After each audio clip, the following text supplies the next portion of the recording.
Like all cheeses, mozzarella starts from milk. To assure good milk quality, the interior and exterior of tank trucks transporting milk must be washed after being emptied. A tank such as this one can carry an average of 30,000 liters of raw milk at a temperature of 3 or 4 degrees centigrade. Raw milk destined for cheese making contains 3.8% fats and 3.3% proteins. They store the milk and whey, a milk byproduct, in these immense silos, each with a capacity of 225,000 liters. This milk separator extracts surplus cream to adjust the percentage of fat according to the type of cheese to be made. Fabrication begins with this tank, which feeds the pasteurizer. Pasteurization sterilizes beverages which can easily ferment. Milk samples are drawn off to precisely determine their milk fat and protein content. Tests are carried out in this laboratory where they impose controls. These test tubes contain milk samples which will undergo microbiological analysis. Milk quality must be impeccable.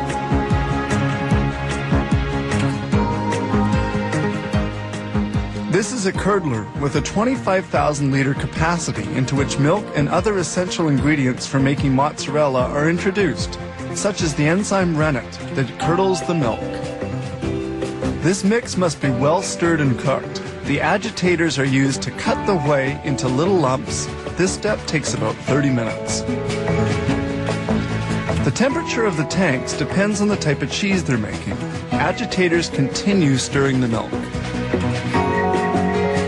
Once cooking is done, the whey is pumped onto tables to be drained. It stays there for about 25 minutes. The solid and the liquid are now well separated.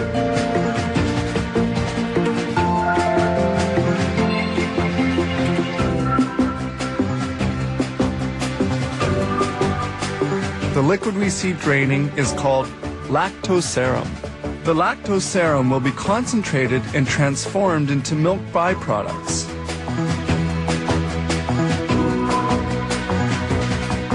The water has been almost entirely extracted and the cheese particles are now sufficiently dry.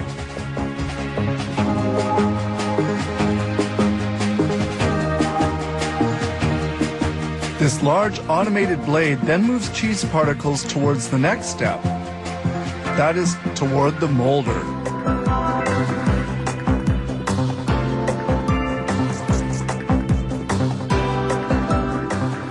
In the molder, the cheese is cut up before being carried to the cooker, the final processing step.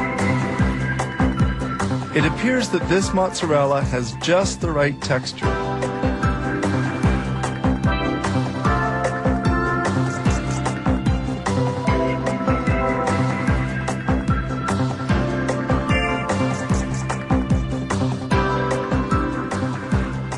The cheese finally arrives at the molder, which will give it the proper shape. Each mold has a 2.5 kilo capacity and is rectangular. Brine, a salt solution, serves to cool as well as to salt the cheese blocks. The blocks are unmolded and fall into a brine tank.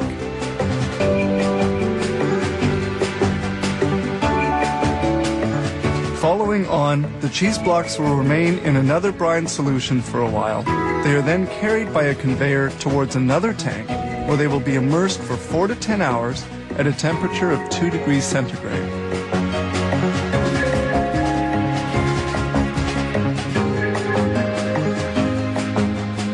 Sprays of brine remove the foam which forms at the surface of the tank. The 30,000 liters of milk that we saw coming in by truck at the beginning have enabled them to produce some 1,400 blocks of cheese in only 8 to 12 hours. The cheese blocks are finally vacuum packed, ready for shipment.